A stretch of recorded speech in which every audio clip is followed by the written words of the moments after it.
एक बुढ़िया थी, उसका एक ही बेटा था। रात के समय वह अंधा हो जाता था, यानी दिखाई नहीं देता था।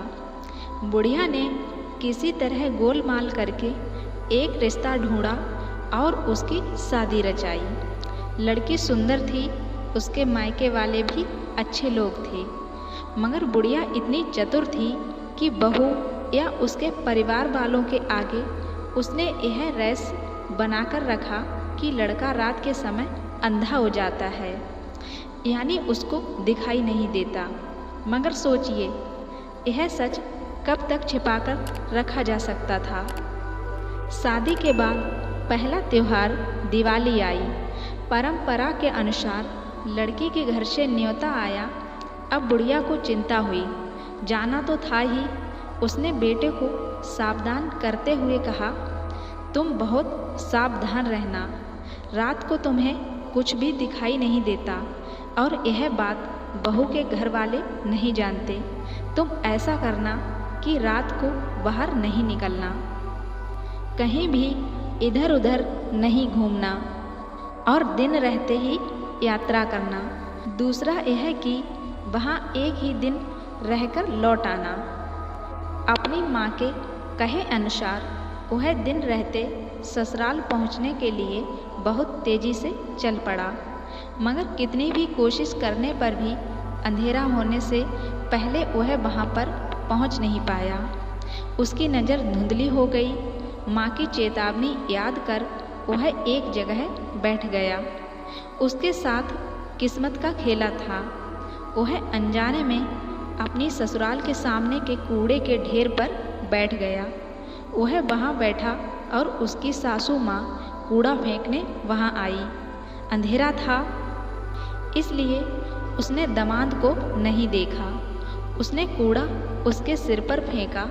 दामाद बेचैन होकर उठा तो सासू ने उसे पहचाना कि यह और कोई नहीं, मेरा दामाद ही है। जो होना था वह हो चुका, अब उसे पछताना ही था। उसने बहुत मंसूबे बना रखे थे।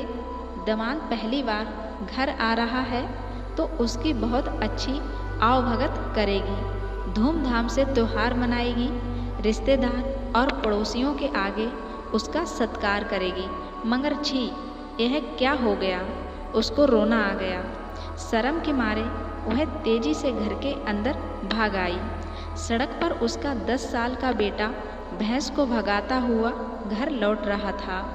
उसको देखते ही उसने कहा, बेटा, तुम्हारे जीजा जी आए हैं। मगर पता नहीं क्यों वे हमारे घर के कूड़े वाले ढेर पर बैठ गए हैं। मैं उन्हें वहाँ बैठे देख नहीं पाई, उनके ऊपर कूड़ा फेंक दिया। उन्हें मुझ पर गुस्सा आया होगा। तुम्हें वे बहुत चाहते हैं, तुम भी बहुत चाहते हो ना। उन्हें घर के अंदर बुला लाओ। लड़का जीजा जी पुकारते हुए उसकी तरफ भागा। जमाई के पास जाकर कहा, जीजा जी आइए ना, घर के अंदर, यहाँ क्यों बैठे हो। उसने उसका हाथ पकड़ा। रात का अंधा होने के बावजूद जमाई बहुत होशियार था। उसने जवाब दिया, मैं यहाँ कूड़े पर इसलिए बैठा हूँ कि जानूँ तो कि इसमें से कितनी गाढ़ी खाद निकलेगा। फिर मानो प्रेम से किशोर बालक के कंधे पर हाथ रखकर वह आगे बढ़ा। भैंस ने उसे घूर कर देखा। उसे धक्का मारने आई तो तेज आवाज़ सुनकर उसने थोड़ा सा पीछे हटकर पूछा, यह क्या है। लड़के ने जवाब दिया, यह तो हमारी भैंस है, मैं उसे चराने ले गया था। उसको तो अपना दोष छिपाना था। कहा, ओह, यह भैंस बहुत बड़ी है। फिर वह भैंस की पूंछ पकड़कर आगे बढ़ा।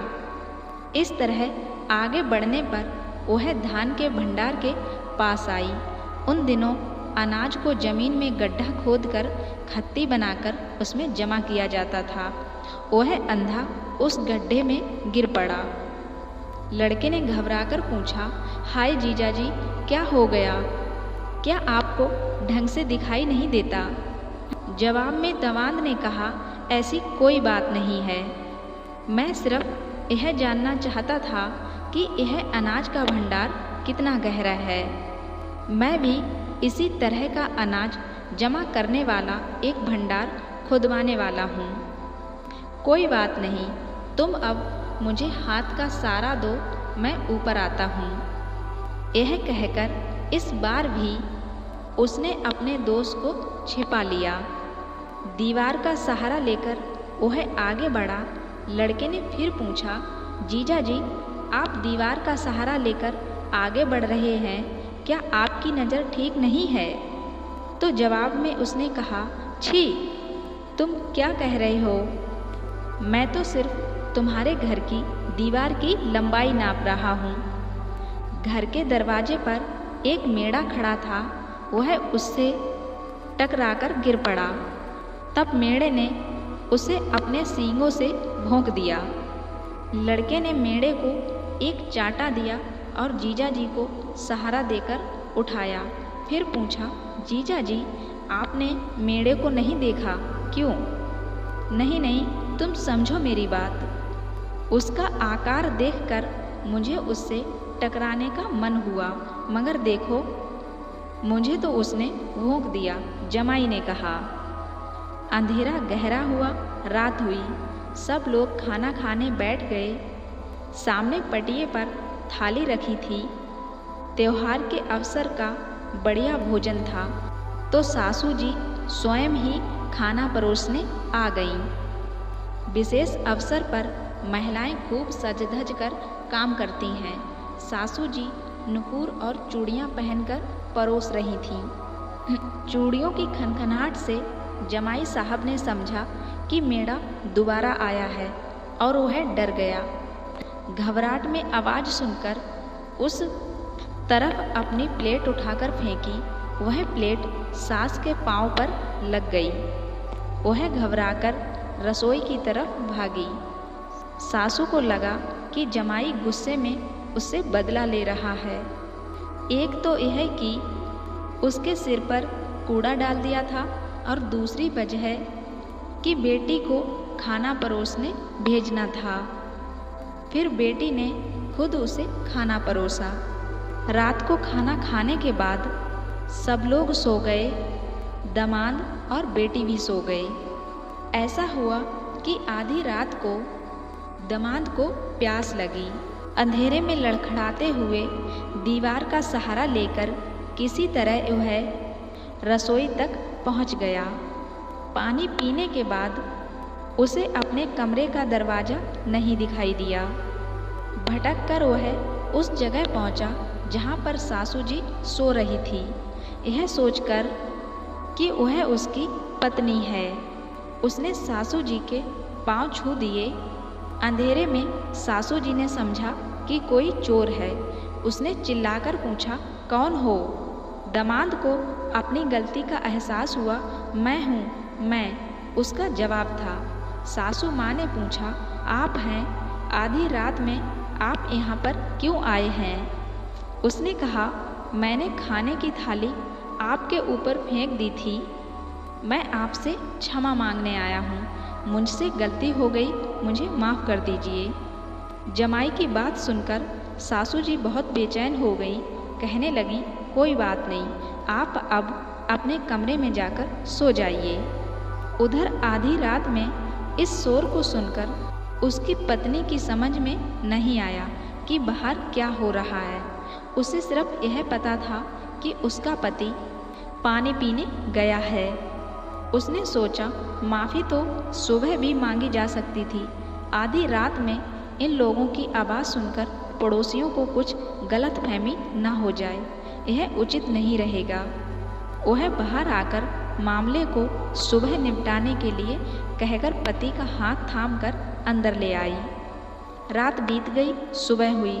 जमाई उठकर अपने गांव जाने की तैयारी में लग गया। कहने लगा, मैं बहुत व्यस्त हूँ, बहुत काम है, मुझे जाने दो। इस तरह अपनी बीवी को मनाकर सास और ससुर से कहकर अपने घर के लिए निकल पड़ा। किसी को भी पता नहीं चल सका कि वह रात का अंधा है।